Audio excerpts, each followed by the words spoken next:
stop, genocide Bangladesh. Stop, stop, genocide Bangladesh. Stop, stop, genocide Bangladesh. Stop, stop, genocide Bangladesh. Stop, stop. আগ দফায় আগ দাবি হাসিনা তুই কবে যাবি হাসিনা তুই কবে যাবি আজকে আমরা অত্যন্ত মর্মাহত, আজকে আমরা অত্যন্ত দুঃখিত, আজকে আমরা অত্যন্ত পরাক্রান্ত নিয়ে আপনারা এসেছি এখানে। আজকে বাংলাদেশ সরকার নামের যে জালেম শেখ হাসিনা বাংলাদেশের সাধারণ মানুষকে যেভাবে পাখির মতো গুলি করে মারছে, বাংলাদেশের মানুষের উপর যেভাবে গণহত্যা চালাচ্ছে, সেই গণহত্যার প্রতিবাদ জানাতে আমরা এখানে মিছিলে গুলি করে পাখির মতো শিকার করছে, সেই গণহত্যার বিরুদ্ধে বিশ্ববাসীকে জাগ্রত করার জন্য।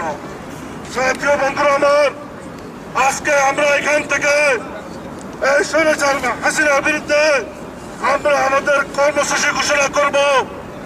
আমরা এই ডেনমার্কের পররাষ্ট্রমন্ত্রী সাথে দেখা করব, ডেনমার্কের প্রধানমন্ত্রীর সাথে দেখা করব। আমরা ইউনাইটেড নেশনের সামনে সমগ্র ইউরোপিয়ান বিএনপি তথা মুসলিম বক্তব্য বন্ধুদেরকে নিয়ে এই জালেম সরকারের পতন না হওয়া পর্যন্ত আমরা আমাদের কর্মসূচি চালিয়ে যাব। আজকে বাংলাদেশের যে পুলিশ বাহিনীর বাইরের উদ্দেশ্যে বলতে চাই, আপনারা এই হাসিনার হয়ে যারা আমাদের নিরীহ মানুষকে গুলি করার জন্য আপনাদেরকে বিচারের আওতায় আনা হবে। আগামীতে ইনশাআল্লাহ ইসলামী মূল্যবোধের সরকার প্রতিষ্ঠিত হলে, বাংলাদেশ জাতীয়তাবাদী দলের সরকার প্রতিষ্ঠিত হলে একটা একটা খুনের জন্য আপনাদেরকে বিচারের আওতায় আনা হবে। আর যদি একটা বুলেট বাইর হয় তাহলে সেই বুলেটের দায়ে আপনাকে কোন আদালতে বিচার করা। নেত্রী দেশনেত্রী বেগম খালেদা জিয়া যে ডাক দিয়েছেন এক দফা এক দাবি আন্দোলনের সামিল হওয়ার জন্য, এই স্বৈরাচার হাসিনাকে উৎখাত করার জন্য, আসুন আমরা সবাই মিলে বাংলাদেশের যে গণহত্যা হচ্ছে, বাংলাদেশের যে মানবাধিকার লঙ্ঘিত হচ্ছে, বাংলাদেশের রাজপথে যে গুলি হচ্ছে, বাংলাদেশের বিচারের নামে যে প্রশাসন চলছে, বাংলাদেশের মানুষকে যে জিম্মি করে রেখেছে, বাংলাদেশের ইসলামপন্থী টুপিওয়ালা দাড়িওয়ালা মানুষদের প্রতি যে নির্যাতন হচ্ছে, সেই নির্যাতন বন্ধের দাবিতে আপনারা আসুন, আর ঘরে বসে না থাকে এই স্বৈরাচারী হাসিনা সরকারকে উৎখাত করুন।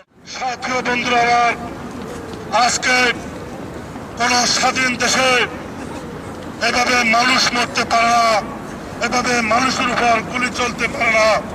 আমার দেশের মানুষের করের টাকায়, আমার দেশের সেনাবাহিনী পুলিশ বিডিআরের যাদের বেতন হয় মানুষের করের টাকায়, সেই পুলিশ দিয়ে, সেই আধা সামরিক বাহিনী দিয়ে বাংলাদেশের মানুষকে নির্বিচারে হত্যা করছে। সেই হত্যার জন্য আমরা এই কোপেনহেগেন চত্বর থেকে শেখ হাসিনাকে নিন্দা জানাচ্ছি। শেখ হাসিনাকে এই কোপেনহেগেনে অবাঞ্ছিত ঘোষণা করলাম। যত মন্ত্রী পরিষদের যত দালাল আগামীতে কোপেনহেগেনে অবাঞ্ছিত ঘোষণা করলাম। এই পর্যায়ে আমাদের সামনে বক্তব্য রাখবেন, আমাদের সাথে এসে যোগ দিয়েছেন তানজিম ইসলামের সম্মানিত ইসলামী স্কলার জনাব ডক্টর আদিল আসি। ডক্টর আদিল আসি ভাইকে তার বক্তব্য দেওয়ার জন্য আমি এখন অনুরোধ জানাচ্ছি। نحمده ونصلي على رسوله الكريم أما بعد فأعوذ بالله من الشيطان الرجيم بسم الله الرحمن الرحيم رب اشرح لي صدري ويسر لي أمري واحلل عقدة من لساني يفقهوا قولي.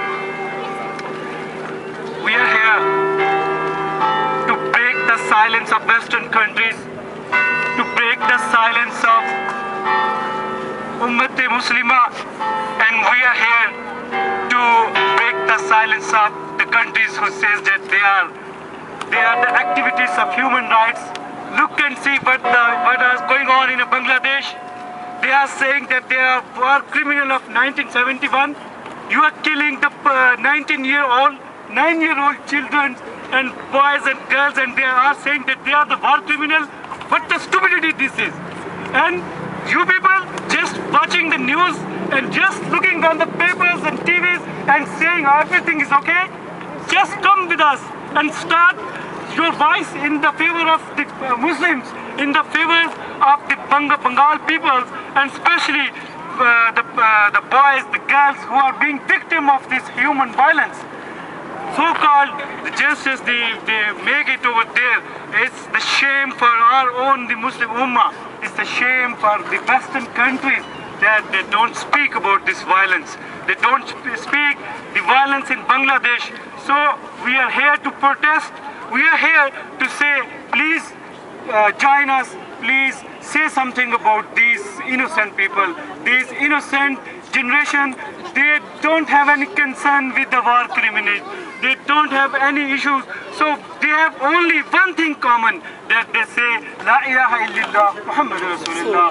So they are being victim for this one. So the fascist government, the corrupt government of Bangladesh, now giving them the punishment for this victim. So my brother, sisters, and everybody here, we request you to say with us that they free this nation from this corrupt government. وما علينا إلا البلاغ.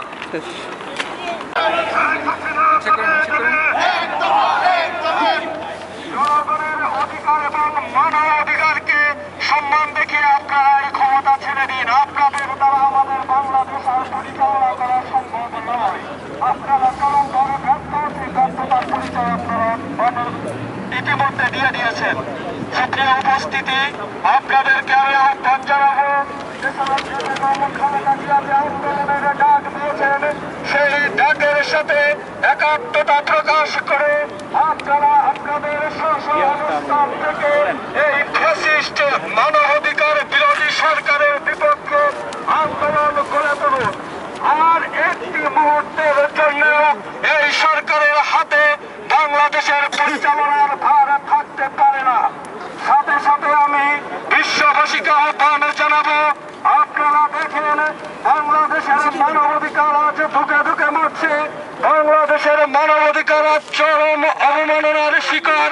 আপনারা দেখে এই সরকারের বিরুদ্ধে আপনারা protest করে তুলুন। সুপ্রিয় উপস্থিতি, আমি আমার বক্তব্য আর দীর্ঘায়িত করব না।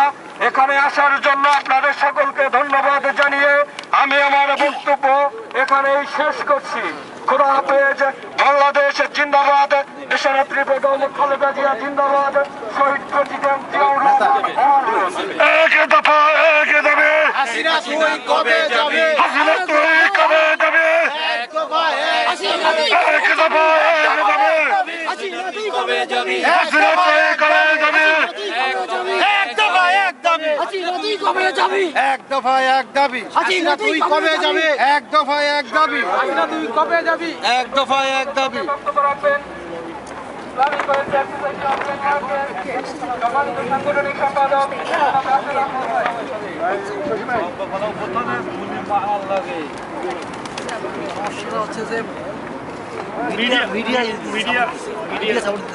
একটা ভিডিও বিএনপি পক্ষে কাজ করতে না, আওয়ামী লীগ সব আমাদের স্যার সবগুলো টিভি চ্যানেলগুলো